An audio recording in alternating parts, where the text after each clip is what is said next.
sahabat Saruma dimanapun Anda berada, selamat datang di podcast Baku Tanya. Tentunya bareng saya Titi Recep. Pada malam hari ini tentunya saya tidak sendiri. Hadir bersama-sama saya pada malam hari ini ada Ibu Kepala Dinas Pendidikan Kabupaten Halmahera Selatan, Ibu Siti Hodijah MAG. Selamat malam Ibu. Selamat malam Ibu Titi. Bagaimana kabarnya Bu hari ini? Alhamdulillah baik. Semuanya insya Allah baik. Semangat. Semangat ya. Baik Ibu, pada malam hari ini tentunya kita akan berbincang-bincang. Jadi saya akan baku tanya dengan Ibu nih terkait dengan potret pendidikan di Bumi Sarumah. Nah, tentunya ini merupakan ranah Ibu ya. Dan pertanyaan saya yang pertama mungkin terkait dengan seputar pendidikan, perkembangan pendidikan yang ada di Bumi Sarumah saat ini seperti apa, Bu? Ya, baik. Terima kasih. Sebelumnya perkenalkan saya Siti Khadijah MAG ya. Insya Allah 2 hari lagi, 1 minggu lagi, pas 1 tahun Luar saya biasa. diamanahkan di Dinas Pendidikan. Hmm. Menurut saya pendidikan di Kabupaten Halmahera Selatan masih butuh perhatian kita semuanya ya.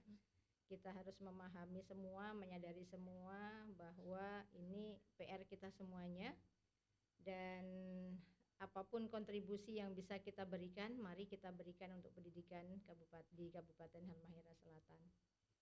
1 tahun saya membersamai pendidikan di Kabupaten Halmahera Selatan, melihat banyak lumayan banyak perkembangan yang kemudian bisa diakui oleh Provinsi Maluku Utara. Jadi insya Allah dengan di Hari Guru kemarin dengan beberapa penghargaan yang diberikan oleh BPMP Maluku Utara, menurut saya cukup memberikan angin segar bahwa dengan kebersamaan kita bisa, bahwa dengan berkolaborasi seluruh stakeholder yang ada kita mampu. Nah, oleh karena itu nanti harapannya insya Allah ke depan mudah-mudahan menjadi lebih bersinergi lagi. Kalau kemarin mitranya beberapa, tahun depan harapannya bisa menjadi mitra yang lebih banyak lagi insya Allah. Iya. Jadi untuk tahun 2024 selama 1 tahun ya, Ibu dipercayakan atau diamanahkan sebagai Kepala Dinas Pendidikan nih. Gebrakan-gebrakan apa saja yang sudah Ibu lakukan untuk pendidikan di Kabupaten Halmahera Selatan? Baik. Setelah saya dilantik, 1 minggu berikutnya adalah yang ingin saya pastikan adalah saya ingin mengajak seluruh pelaku pendidikan ya, baik guru, kepala sekolah, pengawas, bahkan pegawai di Dinas Pendidikan, siswa, bahkan sampai ke tukang sapu di dalam Dinas Pendidikan. Saya ingin meyakinkan mereka bahwa mereka ini berada di dalam lingkup sesuatu yang mulia, sesuatu yang mengurus masa depan generasi yang nantinya akan menjadi generasi terbaik di Kabupaten Halmahera Selatan. Maka tentunya butuh keseriusan, butuh pengorbanan para pelaku pendidikan itu untuk mencapai hal tersebut. Maka yang perlu pertama kali diyakinkan adalah bagaimana setiap pelaku pendidikan itu memiliki dengan pendidikan ini ya. Kemudian dia muncul semangat yang akhirnya memunculkan komitmen-komitmen untuk bisa berkontribusi lebih maksimal begitu. Maka kami munculkan program PSBN sebagai perpanjangan program dari PMBN yang menjadi program daerah pembinaan masyarakat berbasis nilai. Nah, kami di Dinas Pendidikan memunculkan PSBN, pembinaan sekolah berbasis nilai, di mana seluruh sekolah wajib melakukan pembinaan baik guru, siswa maupun kami yang ada di Dinas Pendidikan, pengawas, semuanya wajib untuk mengikuti pembinaan berbasis nilai ini. Karena menurut saya bahwa sekuat apapun ketika kemudian cas nuraninya kemudian low, maka semua akan low semuanya. Maka yang perlu dicas pertama adalah bagaimana hati nurani ini kemudian bisa menjadi hati nurani yang hidup, hati nurani yang selalu terjaga, begitu. Nah, yang kedua adalah berkolaborasi. Sehebat apapun seorang pemimpin tidak akan bisa mampu sendiri. Maka yang terpenting adalah bagaimana kita bisa merangkul seluruh stakeholder yang ada. Bahkan saya sampaikan tukang sapu pun saya akan ajak untuk bermitra selama itu memikirkan pendidikan, gitu. Jadi semua yang ada link untuk bisa memikirkan pendidikan saya ajak. Ada PKK, ada kaum penggiat literasi, ya, ada beberapa dinas mitra yang lainnya, begitu. Kemudian dengan BPMP, Balai Penjamin Mutu Pendidikan Maluku Utara, ada Balai Guru Penggerak di Maluku Utara, semua kita jadikan mitra. Kemudian yang berikutnya adalah merevitalisasi fungsi pengawas. Menurut saya ini penting karena pengawas yang selama ini sebagai penilai ini benar ini salah, begitu. Nah, di masa saya mencoba untuk revitalisasi fungsi dari pengawas menjadi pendamping. Logikanya yang namanya pendamping adalah selalu berada di samping kepala sekolah, sehingga harapan saya kapan saja ada permasalahan-permasalahan di sekolah itu oleh kepala sekolah kemudian bisa didampingi langsung dan tidak harus berlama-lama masalah itu. Harapannya seperti itu. Alhamdulillah dengan PKK juga kemudian ketika PKK turun di hampir seluruh desa juga sudah dilingkan dengan pokja-pokja yang ada. Misalnya untuk PAUD dia dilingkan dengan pokja 2 kalau di PKK. Dilingkan juga dengan pokja 4, dilingkan juga dengan pokja 3. Contoh ketika PAUD, bagaimana setiap desa itu ada PAUD, kemudian PKK bisa berkolaborasi dengan PAUD, ada family gathering, ada pemberian makanan yang diberikan oleh pokja 4, ya. Kemudian orang tuanya ada parenting yang kemudian dibina oleh pokja 1, gitu. Kemudian di pokja 3 juga dilingkan bagaimana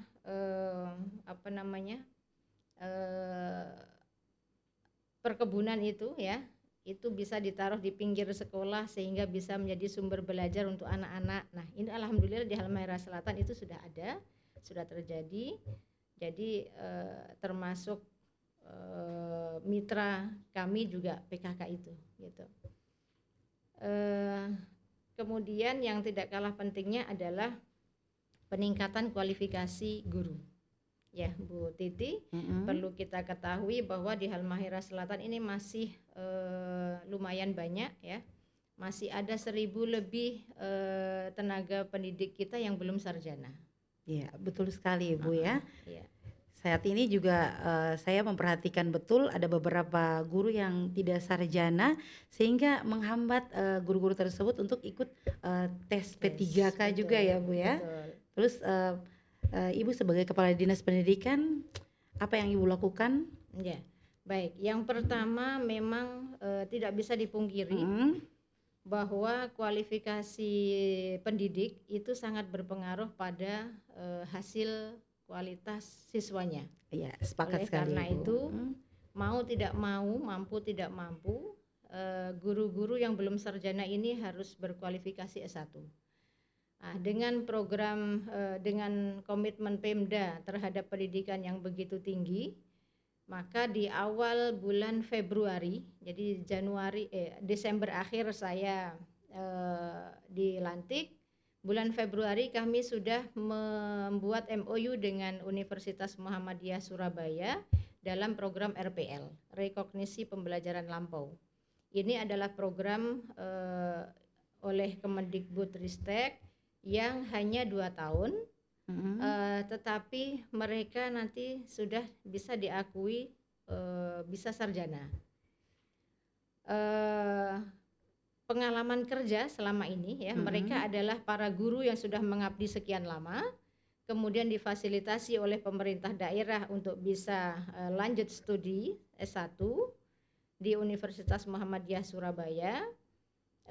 Kuliahnya online, jadi mereka masih tetap bisa melaksanakan tugasnya di tempat tugas masing-masing, dan keaktifannya di dalam pembelajaran setiap hari itu menjadi salah satu mata kuliah yang diakui keabsahannya gitu. Sehingga harapannya 2 tahun ke depan, untuk saat ini kita 200 orang, tahap pertama ini 200 orang. Mudah-mudahan nanti di tahun berikutnya akan ditambah lagi calon guru-guru yang ada itu, sehingga PR kita yang masih 870 ya, 870 yang belum sarjana ini kemudian pelan-pelan bisa menjadi sarjana. Nah, harapannya dalam waktu 5 tahun, dalam waktu 4 tahun ya, insya Allah paling maksimal 5 tahun. Kebutuhan guru yang memang di Halmahera Selatan masih ada 947 kekurangan itu kemudian bisa bisa cukup begitu, bisa terjawab dengan adanya guru-guru yang belum sarjana menjadi sarjana itu gitu. Itu mungkin Bu Titi. Ya, luar biasa ya pencapaian Ibu di 1 tahun perjalanan sebagai Kepala Dinas Pendidikan Kabupaten Halmahera Selatan. Dan mungkin perlu saya tambahkan Bu Titi, dengan gebrakan ini pemerintah daerah Halsel dengan gebrakan RPL ini, kita sudah pernah diundang secara khusus oleh Kemendikbudristek menjadi pembicara di Ambon. Karena adanya program ini, yang mana program ini memang menjadi program prioritas pemerintah, dan yang menjalankan baru di Surabaya dengan di Halsel. Sehingga di beberapa bulan yang lalu saya dengan Kepala Dinas Surabaya dipanggil oleh Kemendikbudristek untuk menjadi pembicara di Maluku untuk berbagi pengalaman dengan terobosan-terobosan yang ada. Luar biasa ya pencapaian Ibu di 1 tahun menjabat sebagai Kepala Dinas Pendidikan. Dan mungkin saya rasa masalah pendidikan di Kabupaten Halmahera Selatan ini cukup banyak ya Bu ya, kompleks banget yang nantinya harus Ibu bekerja keras untuk menyelesaikan satu persatu permasalahan di dunia pendidikan Kabupaten Halmahera Selatan. Betul. Kalau untuk tahun 2025 nanti kira-kira gebrakan apa yang akan Ibu lakukan untuk dunia pendidikan di Kabupaten Halmahera Selatan? Ya, baik. 2025 yang pertama kita masih melanjutkan kualifikasi tenaga pendidik ya. Karena ini baru tahap pertama 200, nanti di 2025 kita akan menambah lagi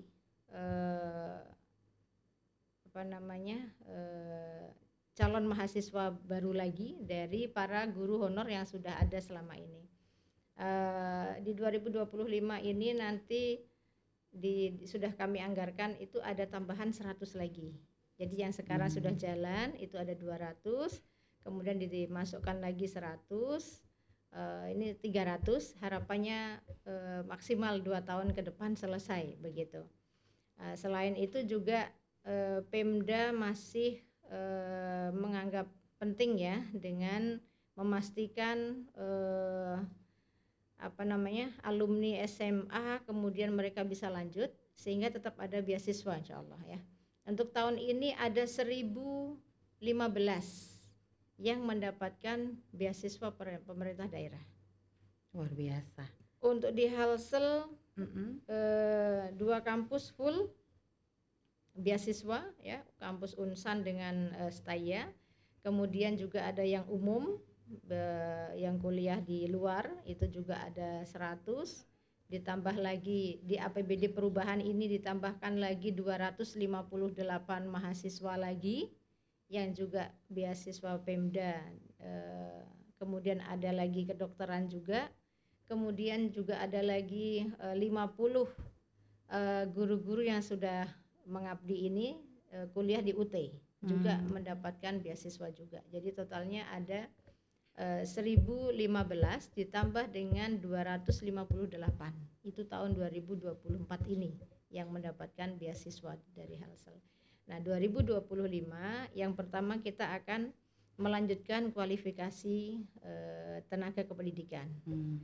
Yang kedua,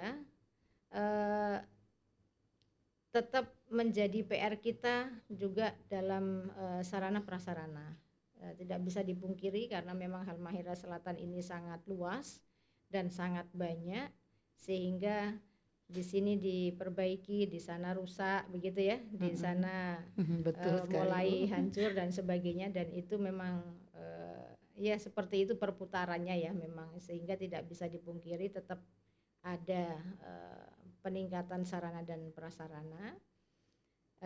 Yang berikutnya adalah kita ingin terjadi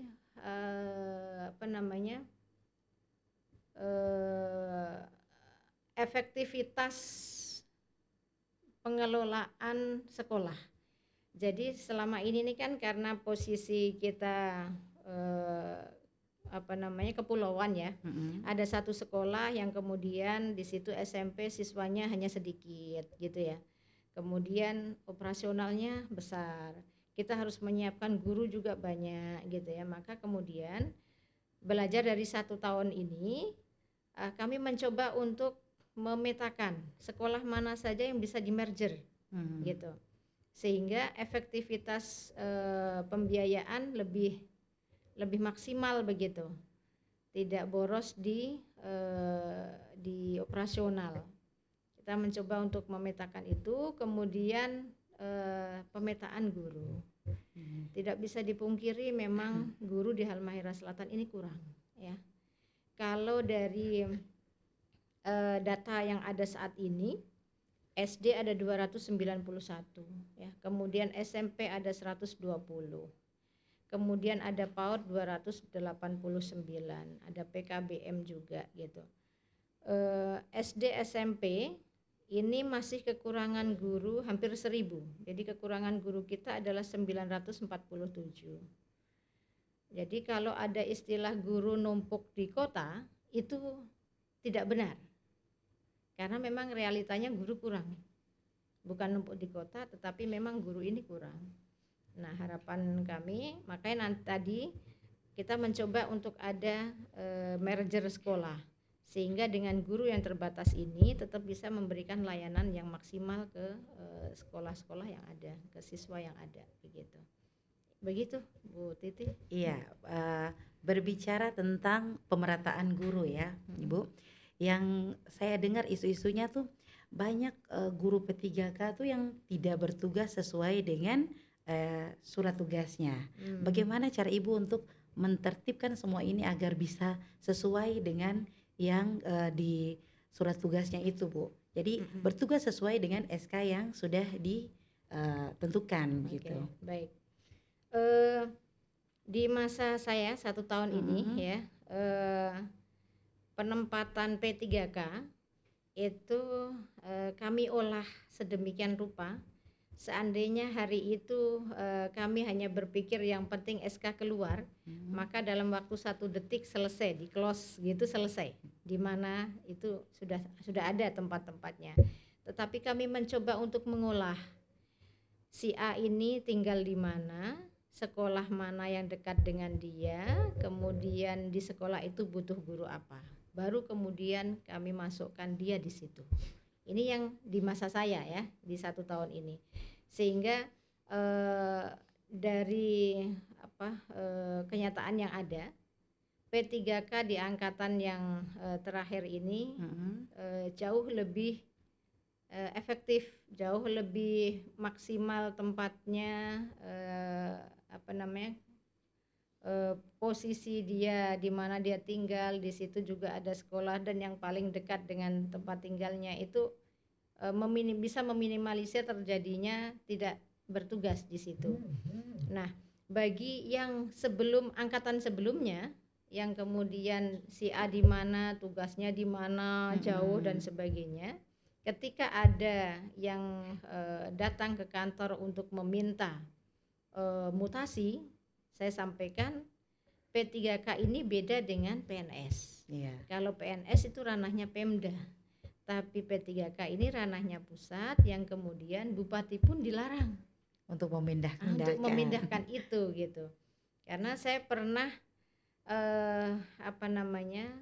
pernah ada beberapa orang yang kemudian dengan pertimbangan ABC kemudian minta untuk mutasi, dan sebelumnya juga kemudian saya sudah meminta yang bersangkutan membuat surat pernyataan dan siap menerima resiko ketika ada pemutusan begitu. Baru kemudian saya berikan surat tugas, dan ternyata di situ saya ditegur sama BKD setelah konsultasi dengan BKN.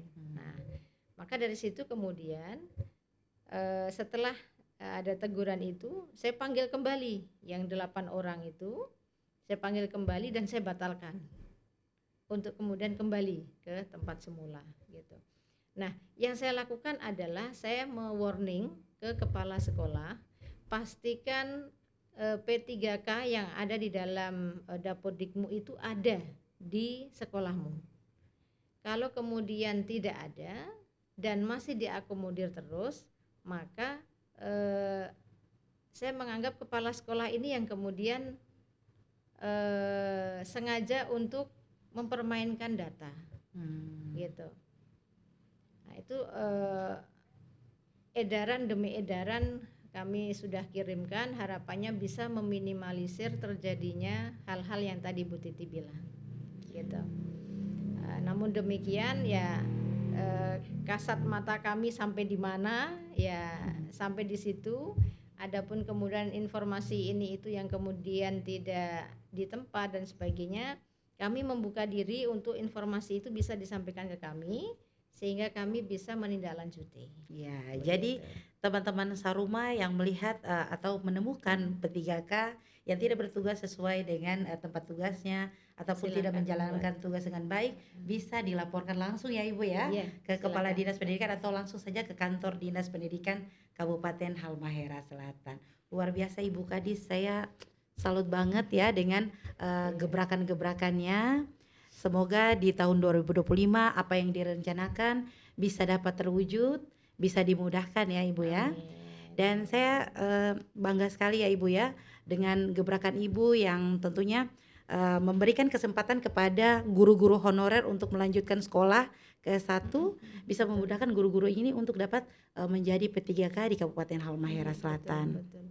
Kasihan Bu Titi, mereka ini sudah mengabdi sekian lama, kemudian memang realnya mereka mencerdaskan generasi di Halsel, tetapi untuk berkesempatan tes tidak bisa karena tidak sarjana. Ini yang kemudian hati nurani kita tidak bisa menerima itu ya, kasihan begitu. Dan memang kita butuh ya Pemda yang memang komitmen dengan pendidikan kemudian mencoba untuk menelurkan program itu gitu. Oke, baik. Saya rasa demikian ya bincang-bincang saya atau baku tanya saya pada hari ini dengan Ibu Kadis. Semoga apa yang disampaikan dapat didengar informasi ini oleh seluruh sahabat Saruma dimanapun Anda berada, dan semoga Ibu Kadis sebagai Kadis Pendidikan dapat menjalankan program-programnya dengan baik dan mewujudkannya di tahun 2025 ya Ibu ya. Terima kasih. Ya, ada satu informasi tambahan Bu Titi, ya, baik. Mungkin masyarakat Halmahera Selatan yang saya cintai dan saya banggakan. Jadi 2025 Halmahera Selatan insya Allah akan membuka SMP Negeri Saruma berasrama. SMP Negeri Saruma ini gimana Bu? Beda dengan SMP-SMP yang lainnya? Iya, ini SMP negeri yang nanti peserta didiknya ini dari utusan kecamatan. Ini untuk memberikan kesempatan yang sama, siswa-siswa yang berprestasi, kemudian kita bisa masukkan di SMP Negeri Saruma ini dan berasrama di situ. Kita tanggung semua kebutuhannya di asrama itu dengan model pembelajaran seperti sekolah unggulan lah, begitu. Ini hasil adopsi dari beberapa sekolah unggulan di DKI Jakarta yang beberapa waktu lalu kami studi tiru ke sana, kemudian kami coba ramu dengan kondisi real di Kabupaten Halmahera Selatan. Mohon doanya, mudah-mudahan nanti mulai Januari kami sudah merekrut guru-gurunya dengan sistem yang ada, dengan persyaratan yang ada, dan Februari kita sudah ekspos untuk mulai pendaftaran siswa ini. Gitu, insya Allah untuk angkatan pertama kita akan mencoba 100 orang dulu. 100 orang dulu 100 ya. orang dulu. 100 siswa. Ya, utusan dari kecamatan. Lokasinya ada di Hidayat. Hidayat, iya. Bangunannya cukup megah, ya. Mudah-mudahan, mohon doanya semua masyarakat di Halmahera Selatan ini sebagai komitmen pemerintah daerah dalam rangka memberikan layanan yang merata dalam hal pendidikan, ya, berkualitas dan merata, bisa dirasakan oleh masyarakat walaupun di pelosok-pelosok begitu, nanti dengan seleksi tertentu yang memang sudah kami godok selama ini. Luar biasa ya Ibu Kadis ya. Semoga apa yang direncanakan Ibu Kadis nanti bisa terwujud, dan saya rasa dengan SMP Saruma ini dapat memicu siswa-siswa yang ada di Kabupaten Halmahera Selatan untuk lebih giat lagi untuk berprestasi ya Bu ya.